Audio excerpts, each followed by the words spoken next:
Good afternoon and welcome to the Return Homestead. My name is Mike and my wife Marty and I homestead 50 acres in southeastern Kentucky. Today we're back in our 2001 Fleetwood mobile home. We're doing a complete remodel and we're working in the kitchen today. We're not going to get busy installing countertops just yet. We've got to get ready for that, and one of the areas that we need to finish up is this window. This window needs to be completely cased before we start building the countertops so that the counters aren't in our way.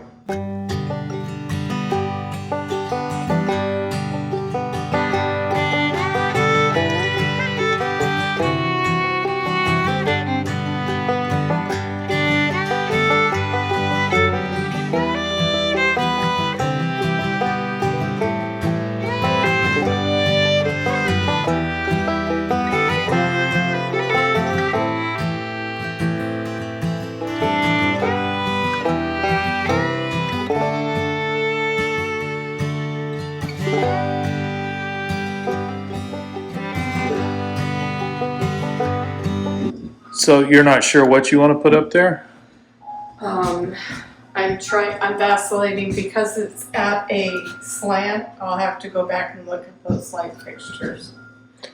So we're having some discussion here about what we're going to do with these light fixtures. We don't like these lights that they put in the mobile home originally. We're going to be replacing those with something a little more attractive, and that could be just a slim line, which would give us plenty of light, but it doesn't make any kind of a statement.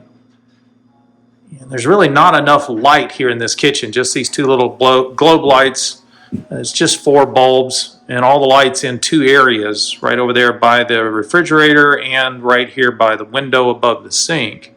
The biggest problem is this ceiling's got a 6-degree slant on it, so anything that's flush mounted like that, if you're looking at it and the bulbs are visible, it's going to glare into your eyes, which is what's popular right now, are the Edison bulbs and the visible. The visible bulbs, yeah, Yes. And I've never been a fan of those. I always prefer not seeing the source of the lighting. So I don't like seeing the light bulb. I like a nice diffused light in a room. And we just can't get that with these globes. It's always this big glowing thing up there on the ceiling. So we're going to have to work on that, figure that out. That's also something we should probably take care of before we put in the cabinetry. It'll be a whole lot easier to work up here on the ceiling. But I think today all we're going to try to make sure we get done is to get this window cased out. So we just want to make sure this is all trimmed out and ready to go so we don't have to mess with that after the cabinets are in. Cool. And the reason why we're furring it out is because we added a sheet of drywall, so it made the wall proud of the window. And in order to case it, we've got to fur this out here because we got a good 1/4 inch here between the board that's up, and we don't want to remove all this. Yeah, it's one of those weird things you come across, especially in a mobile home when you're doing a remodel, is that this window was installed with the drywall that was on the wall originally. Well, that was not 1/2 inch, that was VOG. So that was 3/8 inch VOG that was up here on the wall.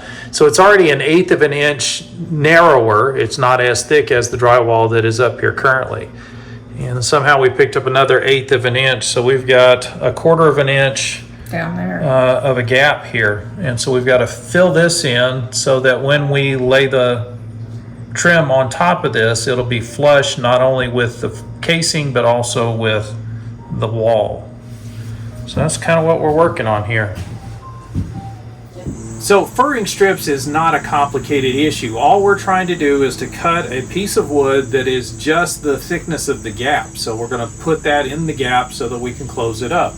And the framing around that window is 3/4 of an inch. Well, we've got all kinds of 3/4 inch material that we've just taken out of the walls. These are the old wall studs.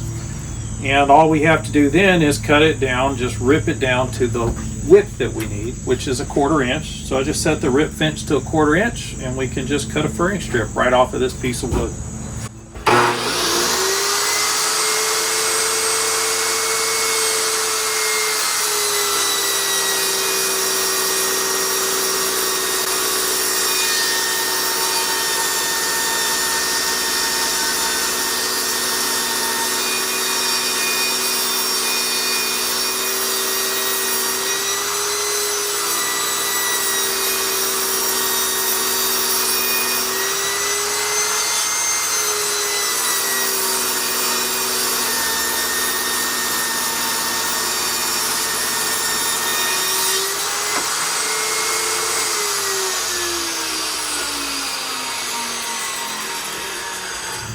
So what we end up with is a 1/4 inch thick, 3/4 inch wide strip of wood. All we have to do is tack that up to the window frame, and then we'll have it flush with the wall and be able to put the trim on. To me, this has been one of the most fun and one of the most interesting parts of learning how to do all of this construction work. Initially, when we first got started, anytime we needed to get a piece of trim or we needed to dress up an edge, we would go and look at Lowe's, and we go through the aisles looking at all the lumber and trim products, trying to find something that was going to be exactly what we needed. That's almost impossible to do. But with any scrap piece of wood, you can always remill the wood. And so having the right tools to remill the wood is kind of important. This little job site table saw is not what I would recommend for serious woodworking, but for doing construction work, it's been an awesome tool to have. And this was an $85 purchase. We got this saw, 8 years ago now? Yeah, we've been using this thing for 8 years. It's had a product recall. We were offered our money back if we would just get rid of the thing and not use it. Apparently they have some electrical issues. Some of the machines caught on fire. Well, if you leave the thing running for hours on end and cutting wood with it, you probably could overheat the motor, but we don't do that. We flip it on, make a few cuts, and we're done with it. So it's been a fantastic tool and very useful for doing things like cutting furring strips. The very first thing I want to do is make sure that I have a completely flush furring strip across this entire piece, and this drywall is in the way. It's actually just plaster from when I was doing the mudding. I want that flush so that it's not going to cause a problem. And then I'm probably also going to clean this little bit of a glue line. This must have been some caulk that was used for the last piece of trim that was on here, but we'll want to get that out of the way so we can sit flush against the wood. Once we got everything cleared out of the way so that we can get a good square fit, it's just a matter of tacking up the furring strip.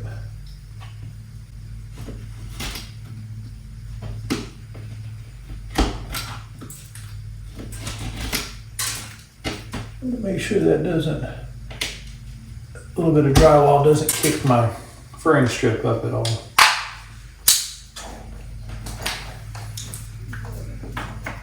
So once we got everything cut to length, just grab the brad nailer, put it up there.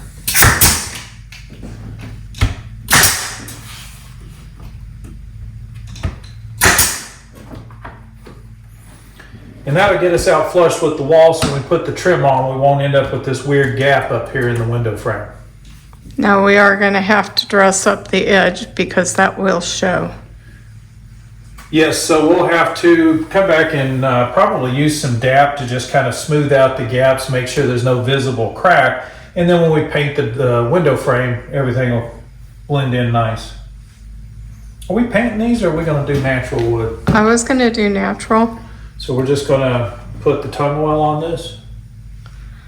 I'll have to look at it once the trim's up because because right here, this is white. Yeah. So I might end up having to. You might have to paint the inside edge. I might. So we're going to have to play that one by ear and see what happens. It may be that when we get the trim up on here and with that tung oil that it looks fine like this, so we just leave it that way. So we'll see how this goes. Let's get the other furring strips up.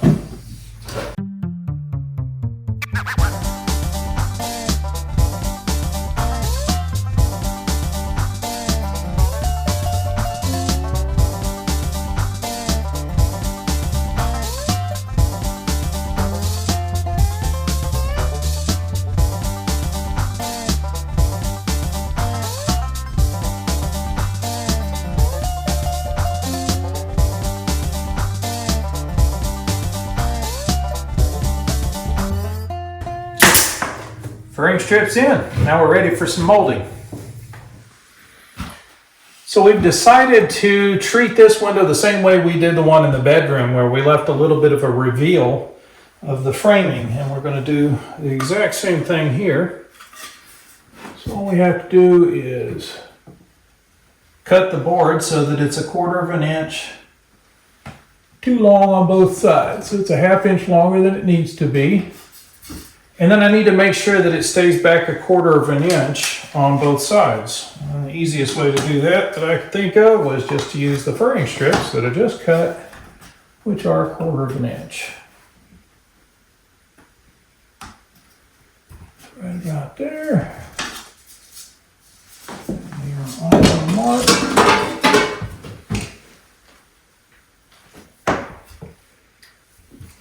Is that gonna be, do you need the other gun? Yep, You do? I do. Okay. Get it. So now we just need some finishing nails to finish this off. While you attach this.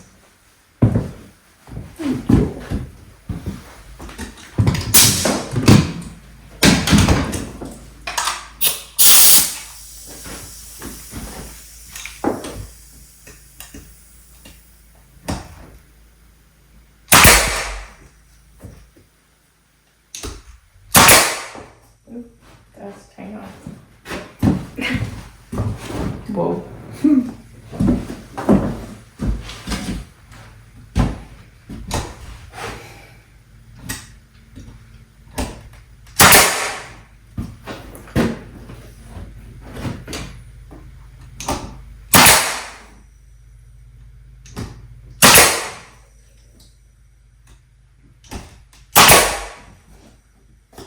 So, and then we just repeat on the other side. Got our mark, furring strip.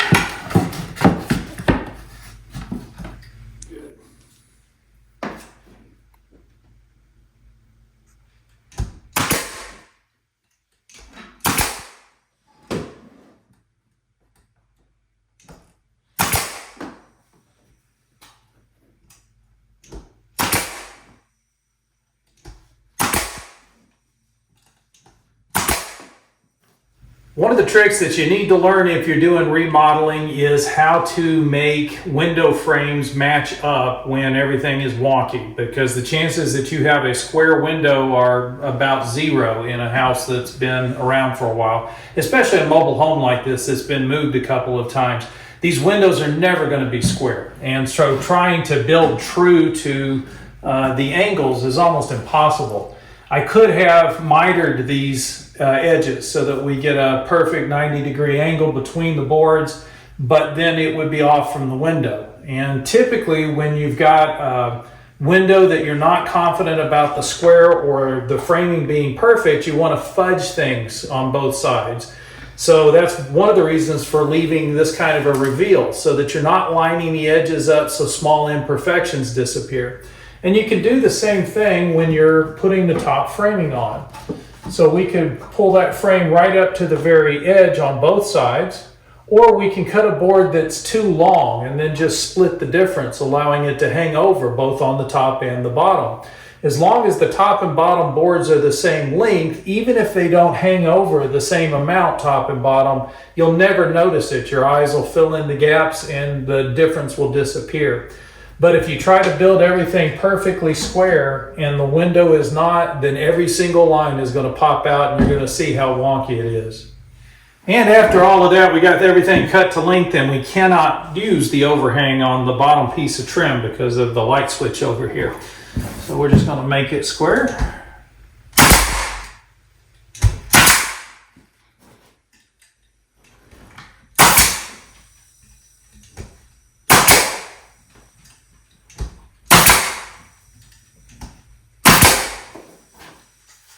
And did you want the top to overhang still? Please. So you want that 1/2 inch overhang up there? Yes.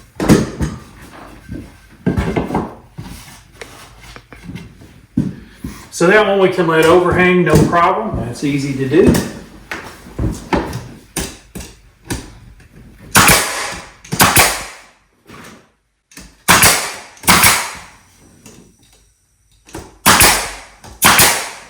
And just like that, we've got a window frame down.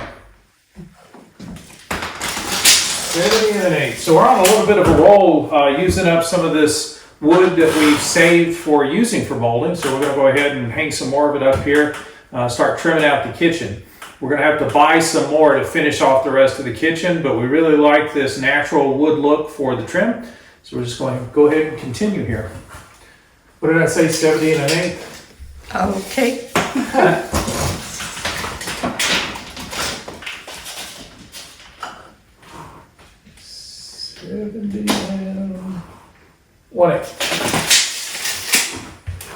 It is a lot bluer than I keep thinking it is. Uh-huh. It's very blue. There you go.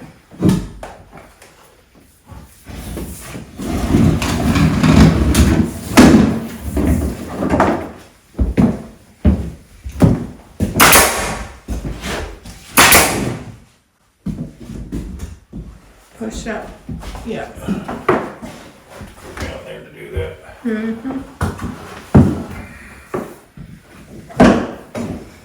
That looks good.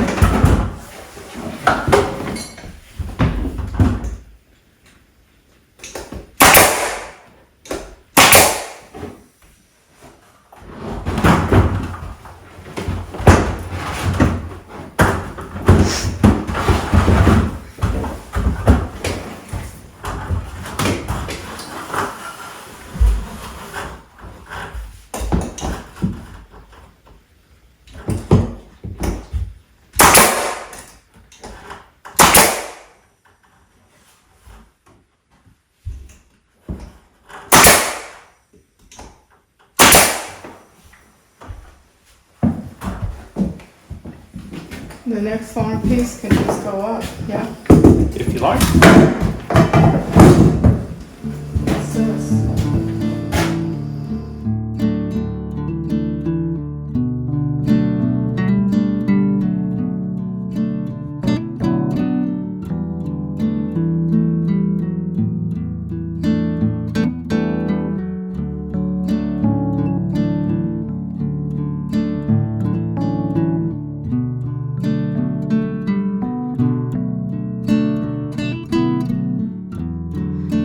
Mike's out cutting the last piece that will go over cabinets. That's basically what we're interested in getting covered right now. I'm gonna come back in tomorrow and dab that. Because of these ribs where they put the drywall up, if I can get the camera to focus, it leaves gaps, but that dab's pretty easy. So I'll go around and dap everything and get it taken care of before this is done, and we can get the cabinets in then. That way we're not stepping on cabinets or they're not in our way.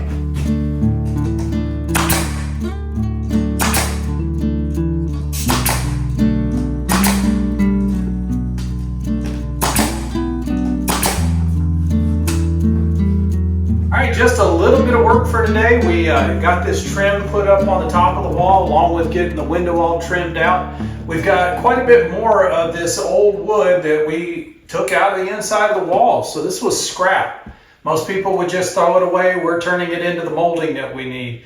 We really like the natural wood. I know a lot of folks want to get this painted. They want it perfectly smooth with no seams in it.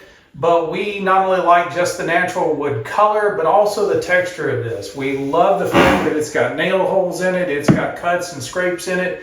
It's obviously wood. It looks like wood. We like that. So we're going to continue to make use of all of that scrap. We're not going to throw any of it away. We'll get the entire kitchen trimmed out in that. We'll have to buy some additional boards to trim out the dining room and the living room, but we're going to stay with the natural wood color. We do appreciate you joining us on the Return Homestead today. If you haven't subscribed to the channel yet, if you would, please just take a moment to do so.